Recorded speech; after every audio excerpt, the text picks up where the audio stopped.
ನಾವು ಮಾಹಿತಿಯನ್ನು ತೆಗೆದಾಗ 467 ಜನ ಅಸಹಜ ಸಾವನ್ನು ಅನುಭವಿಸಿದ್ದಾರೆ. ಅದರಲ್ಲಿ ಯಾರೆಲ್ಲವನ್ನ ಈಗಾಗಲೇ ನೀಡಿದ್ದೇವೆ. 33 ಜನರಿಗೆ ಪೋಷಕರ ಐಡೆಂಟಿಫೈ ಆಗಿಲ್ಲ. ಅಂದರೆ 465ರಲ್ಲಿ 33 ಮಾತ್ರ ಅನ್ಐಡೆಂಟಿಫೈಡ್ ಅಂತನಾ? ಹೌದು, ಇದು ನಾನು ಹೇಳ್ತಿರುವ ಮಾತಲ್ಲ. ಪೊಲೀಸ್ನವರು ಕೊಟ್ಟಂಥ ತಮ್ಮ ವರದಿಯಲ್ಲಿ, ಕೊಟ್ಟಂಥ ವರದಿಯಲ್ಲಿ ಅವರು ಹೇಳುವ ಮಾತು ಸ್ಪಷ್ಟವಾಗಿದೆ.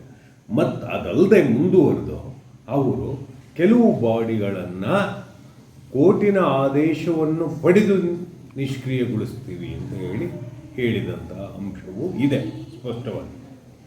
ಎಲ್ಲಕ್ಕಿಂತ ಹೆಚ್ಚಾಗಿ ಈ ಎಲ್ಲವೂ ಮುಗಿಲೇಳಲಿಕ್ಕೆ ಕಾರಣವಾಗಿರುವಂಥದ್ದು ಸೌಜನ್ಯಳ ಪ್ರಕರಣ ಬಂದಂಥದ್ದು 18/6/23 ಜಡ್ಜ್ಮೆಂಟ್ ಬಂದಂಥದ್ದು. CBI ಸ್ಪೆಷಲ್ ಕೇಸ್ ಏನಿದೆ 203/2016 ಸ್ಪೆಷಲ್ CC ಅಂದರೆ ಕ್ರಿಮಿನಲ್ ಕೇಸ್ ಏನಿದೆ, ಅದರಲ್ಲಿ ಸಂತೋಷ್ ರಾವ್ ಅಕ್ಯೂಸ್ಡ್ ಆದಂಥ ಅಂಶವನ್ನು ಇಟ್ಟುಕೊಂಡು CBI ನ್ಯಾಯಾಲಯ ಜಡ್ಜ್ಮೆಂಟ್ ಏನನ್ನು ಕೊಡ್ತು. ಅದಾದ 1 ತಿಂಗಳ ನಂತರ ಅದರ ಕಾಪಿ 18/7/23 ಬರುತ್ತೆ ನೋಡಿ. 17/8/23 ಬಂದ ನಂತರವೇ ನಾವು ಧರ್ಮಸ್ಥಳದ ವಿಚಾರಕ್ಕೆ ಸಂಬಂಧಪಟ್ಟ ಹಾಗೆ ಮಾನ್ಯ ಮುಖ್ಯಮಂತ್ರಿಯ ಹಾಗೆ ಬರೆದು ಬಿಡ್ತೀವಿ ಕಾಗದವನ್ನು.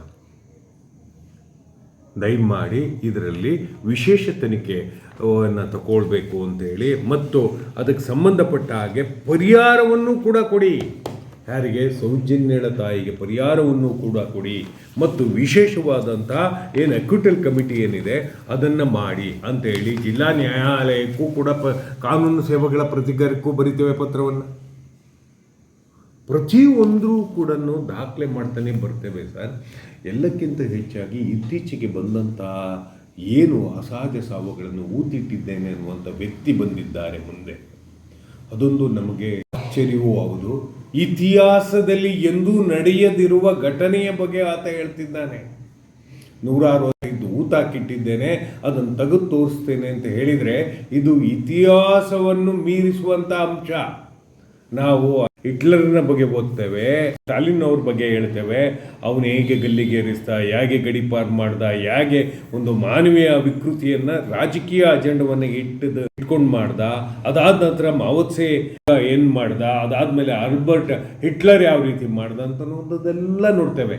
ಅದೇ ರೀತಿಯಾಗಿ ಧಾರ್ಮಿಕ ವ್ಯಕ್ತಿಗಳಲ್ಲಿ ಭಾರಿ ಮುಖ್ಯವಾಗಿ ನಮಗೆ ಕಂಡು ಬರುವಂಥದ್ದು ICIC ಉಗ್ರರು, ಅವರು ಕೊಂದಂತಹ ಅಂಶಗಳನ್ನು ನಾವು ಹೇಳ್ತಾ ಬರ್ತೇವೆ. ಅದೇ ರೀತಿಯಾಗಿ ಕ್ರೈಸ್ತ ಮತಾವಲಂಬಿಗಳಲ್ಲಿ ಜೇಮ್ಸ್ ಜೋನ್ಸ್ ಅಂತ ಹೇಳಿ 1978 ಪೀಪಲ್ಸ್ ಟೆಂಪಲ್ ಅನ್ನುವಂಥ ಒಂದು ಪ್ರಕ್ರಿಯೆಯಲ್ಲಿ 900 ಜನರನ್ನು ಕೊಂದಾಕ್ತಾನೆ. ಅದೇ ರೀತಿಯಾಗಿ ನಮಗೆ ಪ್ರೊಟೆಸ್ಟೆಂಟಿಗೂ ಮತ್ತು ಕ್ಯಾಥೋಲಿಕ್ಕಿಗೂ ಧರ್ಮ ಸಂಘರ್ಷಗಳು ನಡೆದಾಗ ಸುಮಾರು ಜನ ಇಂಡೈರೆಕ್ಟ್ ಆಗಿ ಸತ್ತು ಹೋಗ್ಬಿಡ್ತಾರೆ ಈ ಧರ್ಮ ಸಂಘರ್ಷದಲ್ಲಿ. ಅಲ್ ಕಬೀಬ್ ಆಗಿರ್ಬೋದು, ಈ ಭಾಳಷ್ಟು ಜನ ನೋಡಿ ಧಾರ್ಮಿಕ ವಿಚಾರಗಳಲ್ಲಿ ಹತ್ಯೆ ಆದಂಥ ಪ್ರಕರಣಗಳು ಭಾಳಷ್ಟಿವೆ. ನಮಗೆ ಇಲ್ಲಿ ಭೂಮಿಯ ಒಡೆತನಕ್ಕೋ ಲೈಂಗಿಕ ದೌರ್ಜನ್ಯಕ್ಕೋ ಕೊಂದಿರುವಂಥ ಅಂಶಗಳಿದೆಯೋ, ಅಥವಾ ಯಾರೋ ಒಬ್ಬರು ತನ್ನ ಪ್ರೇಮಿಯೊಡನೆ ಬಂದ ಅಕ್ರಮ ಚಟುವಟಿಕೆಗಳನ್ನ ಇಲ್ಲಿ ಮಾಡಬಾರ್ದು ಅನ್ನೋ ಕಾರಣದಿಂದಲೋ ಮತ್ತೊಂದು ಕಾರಣದಿಂದಲೋ ಅದು ಆ ವಿಷಯದಲ್ಲಿ ಕೊಂದಿರುವ ಸಾಧ್ಯತೆಗಳಿವೆ. 100 ಜನರಲ್ಲಿ ನಮಗೆ 100 ಜನರ ಅಸ್ಥಿಪಂಜರವೂ ಬೇಕಾಗಿಲ್ಲ. ಒಂದು 10 ಅಥವಾ 4 5 ತೋರಿಸ್ಬಿಟ್ರೆ ಇದೊಂದು ಸಾರ್ವಜನಿಕ ದಂಗೆ ಏಳುವಂತಹ ಒಂದು ಪ್ರಕ್ರಿಯೆ. ನಮ್ಮ ಪೂರ್ವ ಪರಿಕಲ್ಪನೆ ಏನಿದೆ, ಒಂದು ಧರ್ಮಕ್ಷೇತ್ರದ ಒಂದು ಪರಿಕಲ್ಪನೆ ಏನಿದೆ, ಒಂದು ದೈವ ಕಲ್ಪನೆ ಏನಿದೆ, ಆ ಕಲ್ಪನೆಗಳನ್ನು ವ್ಯಂಗ್ಯವಾಗಿ ನೋಡುವಂಥ ಒಂದು ಪ್ರಕ್ರಿಯೆಗೆ ಚಾಲನೆಗೊಳ್ತದೆ. ಬಹಳಷ್ಟು ಜನರು ಹೇಳ್ತಿದ್ದಾರೆ, ಏನಾದರೂ ಕಳಂಕ ಒರೆಸ್ಲಿಕ್ಕೆ ಅಷ್ಟೊಂದು ಜನರು ಹೇಳ್ತಿದ್ದಾರೋ, ಕಳಂಕ ಒರೆಸ್ತಾ ಇರುವವರು ಕೂಡ ರೌಡಿ ಲಿಸ್ಟಲ್ಲಿ ಇರೋದನ್ನು ಕೂಡ ಗಮನಿಸ್ತಾ ಇದ್ದೇವೆ. ಅದು ಬೇರೆ ವಿಚಾರ. ಆದರೆ ಸಾಮೂಹಿಕವಾಗಿ ಇಷ್ಟೆಲ್ಲ ಪ್ರಯತ್ನ ಪಡ್ತಿದೆ ಒಡನಾಡಿ.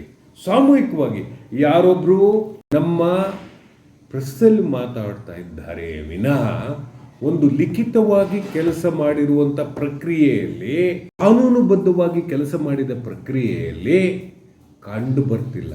ಆದರೆ ನಾವಂತೂ ನೋಡಿ ಇದಿಷ್ಟು ಕೂಡ ಈ 2 ವರ್ಷದಲ್ಲಿ ನಾವು ಮಾಡಿದ ಪ್ರಕ್ರಿಯೆ ಏನು ಅಂತ ಹೇಳಿದರೆ, ಪ್ರತಿಯೊಂದು ಲಿಖಿತವಾಗಿ ದಾಖಲಿಸ್ತಾ ಬಂದಿದ್ದೇವೆ.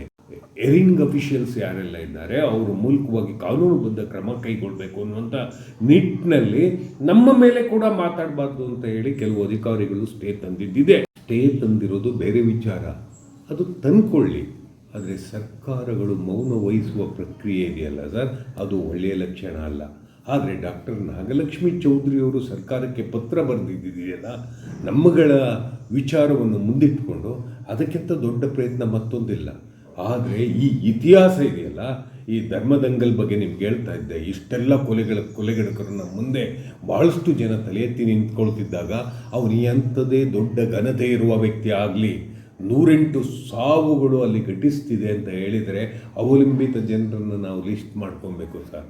ಆ 100 ಜನರ ಅವಲಂಬಿತರು ಅವರು ಭೂಮಿ ಹೊಂದಿದ್ದಾರಾ ಅಥವಾ ಅವರ ಮಕ್ಕಳನ್ನು ಅವರ ಎದುರೇ ಅಪಹರಿಸಲಾಯ್ತಾ, ಇದರಿಂದ ಅವರು ಶಾಕ್ಗೊಳಗಾಗಿದ್ದಾರಾ, ಮಾತನಾಡಲಾಗದ ಪ್ರಕ್ರಿಯೆಯಿಂದ ಊರನ್ನೇ ತೊರೆದಿದ್ದಾರಾ, ಅವರ ಭೂಮಿ ಯಾವುದು, ಅವರ RTCಯಲ್ಲಿ ಯಾರ ಹೆಸರು ಬರ್ತಿತ್ತು, ಈಗ ಯಾರು ಅದರ ಮಾಲೀಕರು, ಯಾಕೆ ಆ ಕೊಂದಂಥ ಘಟನೆಗಳು ಏನಾಗಿದೆ, ಅಲ್ಲಿದ್ದಂಥ ಅಷ್ಟು ವರ್ಷದ ಅಧಿಕಾರಿಗಳು ಯಾರು.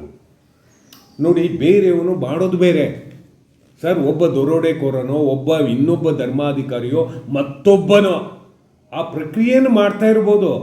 ಆದರೆ ಇವೇನು ಮಣ್ಣು ತಿಂತಿದ್ವ ಸರ್? ನಮ್ಮ ಟ್ಯಾಕ್ಸ್ ಮನಿಯಲ್ಲಿ ಹಣವನ್ನು ಕೊಟ್ಟು ಈ ಅಧಿಕಾರಿಗಳನ್ನು ನೇಮಿಸ್ಕೊಂಡಿದ್ದೇವಲ್ಲ, ರೆವಿನ್ಯೂ ಅಧಿಕಾರಿ ಆಗಿರ್ಬೋದು ಅಥವಾ ಪೊಲೀಸ್ ಅಧಿಕಾರಿ ಆಗಿರ್ಬೋದು, ಇನ್ಯಾರೇ ಆಗಿರ್ಬೋದು, ಅವ್ರು ಏನು ಮಾಡ್ತಿರ್ತಾರೆ? ನಮ್ಮ ಎನ್ಕ್ವೈರಿ ಆಗಬೇಕಾದದ್ದು ಅಷ್ಟೂ ಜನರ ವಿರುದ್ಧ. ಅದನ್ನೇ ನಾವು ಹೇಳ್ತಾ ಇರೋದು ಇಲ್ಲಿ. ಸರ್, ಇಲ್ಲಿ ನೀವು ಬರೀ ಅಧಿಕಾರಿಗಳ ಹೊಣೆಯನ್ನೇ ನೀವು ಪ್ರಶ್ನೆ ಮಾಡ್ತಾ ಇರ್ತೀರಾ. ಅಷ್ಟೇ ಹೊಣೆಗಾರಿಕೆ, ಜವಾಬ್ದಾರಿ ಆ ಭಾಗದ ಜನಪ್ರತಿನಿಧಿಗಳ ಮೇಲೂ ಇರ್ತದಲ್ವಾ? ಅವ್ರು ಯಾಕೆ ಧ್ವನಿ ಎತ್ತಿಲ್ಲ? ಇಲ್ಲಿ ನಾವು ಸ್ಪಷ್ಟವಾಗಿ ಹೇಳ್ತಿದ್ದೀವಲ್ಲ, ಅಧಿಕಾರಿಗಳು ಅಂದ ಕೂಡಲೇ ಅಧಿಕಾರಸ್ಥರೂ ಬರ್ತಾರಲ್ವಾ. ಜನಪ್ರತಿನಿಧಿಗಳಿಗೂ ಅಧಿಕಾರಸ್ಥರೇ ಅಲ್ವಾ? ಅಧಿಕಾರವನ್ನು ನಮ್ಮಿಂದ ಎರವಲಾಗಿ ಕೊಟ್ಟಂಥದ್ದು. ಅವರು ಕಾಲಕ್ಕೆ ರಿವ್ಯೂ ಮಾಡಬೇಕಿತ್ತು. ಒಂದೇ ಒಂದು ರಿವ್ಯೂ ಸರ್, ದಯಮಾಡಿ ಗಮನಿಸಿ, ಇದುವರೆಗೂ ಈ ಸಾವುಗಳಿಗೆ ಸಂಬಂಧಪಟ್ಟ ಹಾಗೆ ಯಾವುದೇ ಜನಪ್ರತಿನಿಧಿಯೂ ಕೂಡ ಒಂದೇ ಒಂದು ರಿವ್ಯೂ ಮಾಡಿಲ್ಲ. ರಿವ್ಯೂ ಅಂತ ಹೇಳಿದರೆ ಅಲ್ಲಿಯ MLA ಆಗಲಿ ಮತ್ತೊಬ್ಬನೇ ಆಗಲಿ, ಯಾಕಪ್ಪ ಇಷ್ಟು ಸಾಯ್ತಿದ್ದಾರೆ, ರಿವ್ಯೂನೇ ಮಾಡಿಲ್ಲ. ಅದು ಒಂದೇ ಪ್ರದೇಶ ಆಗಿರಲಿ ಅಂತ ಅನ್ನುವಂಥದ್ದಲ್ಲ, ಇಡೀ ರಾಜ್ಯಾದ್ಯಂತ ಪ್ರಕರಣಗಳಲ್ಲಿ ಭಾಳಷ್ಟು ಮಾನವ ಸಾಗಾಣಿಕೆ ಆಗಿರ್ಬೋದು, ಡ್ರಗ್ ಅಡಿಕ್ಷನ್ ಆಗಿರ್ಬೋದು, ಮತ್ತಿನ್ನೊಂದು ಡ್ರಗ್ ಮಾಫಿಯಾಗಳ ಒಟ್ಟಿಗೆ ಆಗಿರ್ಬೋದು, ಅವರು ಎನ್ಕ್ವೈರಿ, ಲಾ ಎನ್ಫೋರ್ಸ್ಮೆಂಟ್ ಏನು ಮಾಡ್ತಿದೆ, ಯಾಕೆ ಹಿಂಗಾಗಿದೆ, ಎಷ್ಟು ಸಾವಾಗಿದೆ, ಯಾಕೆ ಈ ಸಾವುಗಳಲ್ಲಿ ಅನುಮಾನ ವ್ಯಕ್ತಪಡಿಸಿದೆ, ರಿವ್ಯೂ ಮಾಡಬೇಕಲ್ವಾ? ರಿವ್ಯೂಗಳೇ ನಡೀಲಿಲ್ಲ ಅಂತ ಹೇಳಿದರೆ ಇವರು ಆಡಿದ್ದೇ ಆಟ, ಇವ್ರು ಮಾಡಿದ್ದೇ ಮಾಟ ಅಂತ ಅನ್ನೋ ರೀತಿಯಲ್ಲಿ ಆಗ್ಬಿಡುತ್ತೆ. ನಾವು ರಿವ್ಯೂ ಮಾಡಬೇಕು. ಯಾವುದು ಸಾವಿನ ಪ್ರಕರಣಗಳಿಗೆ ಸಂಬಂಧಪಟ್ಟಾದಂಥ ರಿವ್ಯೂ ಮಾಡಿದ್ರೆ ನಮಗೆ ಆ ಅಥಾರಿಟಿಗಳ, ಪೊಲೀಸ್ ಆಫೀಸರ್ಗಳ ಸಂಚುಗಳು ಅಥವಾ ರೆವಿನ್ಯೂ ಆಫೀಸರ್ಗಳ ಸಂಚುಗಳು ಯಾರು ಸರ್ ಖಾತೆ ಕುಂಡಿಸ್ಕೊಡ್ಬೇಕು ನಿಮಗೆ? ಈಗ ನಾನೊಂದು ಆಸ್ತಿಯನ್ನು ಪರ್ಚೇಸ್ ಮಾಡಿದೆ, ಯಾರ ಹೆಸರಿಂದ ಯಾರ ಹೆಸರಿಗೆ ವರ್ಗಾವಣೆ ಆಗಿದೆ, ಸಬ್ ರಿಜಿಸ್ಟ್ರಾರ್ ಏನು ಮಾಡ್ತಾರೆ, ರೆವಿನ್ಯೂ ಡಿಪಾರ್ಟ್ಮೆಂಟ್ ಇವ್ರು ಏನು ಮಾಡ್ತಿರ್ತಾರೆ, ಎಲ್ಲವನ್ನು ಗಮನಿಸಬೇಕಲ್ಲ ನಾವು. ಆದರೆ ಇವೆಲ್ಲವನ್ನು ಗಮನಿಸಿದ ರೀತಿಯಲ್ಲಿ ಒಂದು ಡಿಫ್ರೆಂಟ್ ಆದ ದೇಶ ಡೆವಲಪ್ ಆಗೋದಿದೆಯಲ್ಲ ದೇಶದೊಳಗಡೆ, ಅದು ಆಶ್ಚರ್ಯ ಅಲ್ವಾ ನಿಮಗೆ? ಈಗ 100 ಎಣೆ ಏನಾದರೂ ಅವನು ತೆಗೆದು ಬಿಟ್ಟ ಅಂತ ಹೇಳಿದರೆ ಅಸ್ಥಿಪಂಜರ, ನಮ್ಮ ಅಸ್ತಿತ್ವ ಏನು ಸರ್? ನಮ್ಮ ಜನಸಾಮಾನ್ಯರ ಅಸ್ತಿತ್ವ ಏನು? ಹಾಗಾದರೆ ಎಲ್ಲ ಕಡೆಯೂ ಈ ಪ್ರಭುತ್ವ ಇದೆ ಅಂತ ಅರ್ಥ. ಮತ್ತೆ ಕರ್ನಾಟಕ ಮುನ್ನುಡಿ ಬದ್ದಂಗೆ ಆಗ್ಬಿಡುತ್ತೆ. ಅಧಿಕಾರಿಗಳು ಇದುವರೆಗೂ ಬಹಳಷ್ಟು ಪ್ರಾಮಾಣಿಕ ಅಧಿಕಾರಿಗಳಿದ್ದಾರೆ, ನಿಷ್ಕ್ರಿಯರಾಗಿದ್ದರು. ಆ ಟೈಮಿನ DIGಗಳು ಈ ವಿಷಯವನ್ನು ಚಕಾರೆತ್ತುತ್ತಿರಲಿಲ್ಲ, ಇದನ್ನು ರಿವ್ಯೂ ಮಾಡ್ತಿರಲಿಲ್ಲ. IGP ಲೆವೆಲ್ನವರು ರಿವ್ಯೂ ಮಾಡ್ತಿರಲಿಲ್ಲ, SP ಲೆವೆಲವರು ರಿವ್ಯೂ ಮಾಡ್ತಿರಲಿಲ್ಲ ಅಂತ ಹೇಳಿದರೆ ನಮಗಾಗ್ಬೋದಾದಂಥ ಆತಂಕ ಏನು? ಮತ್ತೆಲ್ಲಕ್ಕಿಂತ ಹೆಚ್ಚಾಗಿ ಅಲ್ಲಿ ಆ ಠಾಣೆಯಿಂದ ಹೊರಗಡೆ ಬಂದಂಥ ಅಧಿಕಾರಿಗಳ ಪ್ರಾಪರ್ಟಿ ಗೇಜ್ ಮಾಡ್ಬೇಕು ನಾವು. ಇವರು ಎಷ್ಟು ಯಾವ ರಾಕ್ಷಸತನದಿಂದ ಮಾಡ್ಕೊಂಡಿದ್ದಾರೆ ಅಂತ ಹೇಳಿ SIT ರಚನೆ ಆಗಿರುವುದು ಅಸ್ಥಿಪಂಜರದ ವಿಚಾರಕ್ಕೆ, ಬುರುಡೆ ಎತ್ತಿರುವ ವಿಚಾರಕ್ಕೆ ಅನ್ನುವಂಥದ್ದು ಒಂದು ಹಂತದಲ್ಲಿ. ಆದರೆ ಆ ಅಸ್ಥಿ ಪಂಜರವನ್ನು ಔಸಿಡ್ಲಿಕ್ಕೆ ಈ ಅಧಿಕಾರಿಗಳ ಪಾತ್ರವು ಬಹಳ ಮುಖ್ಯ ಅನ್ನುವಂಥದ್ದು ನಾವು ಮರೆಯಬಾರದು. ಯಾಕೆ ಅಂತ ಹೇಳಿದರೆ ಭಾರಿ ಸ್ಪಷ್ಟವಾಗಿದೆ, ಇದು ನಿರ್ದಿಷ್ಟವಾಗಿದೆ, ಬೊಟ್ಟು ಮಾಡುವಂಥದ್ದು. ಯಾವ ದಾಖಲೆಯಿಂದ ನೀವು ಇಷ್ಟು ಜನ ಸೊತ್ತಿದ್ದೀರಿ ಅಂತ ಹೇಳ್ತೀರಿ? ನಾವು ಹೇಳ್ತಾ ಇರೋದು UDR ಇಂದ ಅಥವಾ ಮತ್ತೊಂದರಿಂದ ಮಗದೊಂದರಿಂದ, ಈ ಸರ್ಕಾರಿ ದಾಖಲೆಯಿಂದ ಅಂತಲೇ ಹೇಳ್ಬೇಕಲ್ವ ಸರ್? ಯಾರೋ ಹೇಳುವ ಮಾತುಗಿನ ದಾಖಲೆಗಳಿಂದ ಅಲ್ಲ. ಅವನು 100 ಅಸ್ಥಿ ಪಂಜರವನ್ನು ತೋರಿಸಿದ್ರೆ ಈ 100 ಅಸ್ಥಿ ಪಂಜರಕ್ಕೆ ಮುಕ್ತಿಯನ್ನು ಒದಗಿಸಲಾಗಿದೆ ಎನ್ನುವ ದಾಖಲೆಯನ್ನು ಹಿಡ್ಕೊ ಬರಬೇಕಾದ ವ್ಯಕ್ತಿ ಯಾರು? ಎಷ್ಟೇ ದಿವಸ ಆದರೂ ಈ ಪ್ರಕರಣದಲ್ಲಿ, ಪೊಲೀಸ್ ಡಿಪಾರ್ಟ್ಮೆಂಟಿನ ಪ್ರಕರಣದಲ್ಲಿ ದಾಖಲೆಗಳು ಅಳಿಸೋಗೋದಿಲ್ಲ ಸರ್. ಅಳಿಸೋಗ್ಲಿಕ್ಕೆ ಸಾಧ್ಯವೂ ಇಲ್ಲ. ಯಾವನೇ ಹೋರಾಟಗಾರ ಆಗಲಿ, ಅವನು ಎಂಥದೇ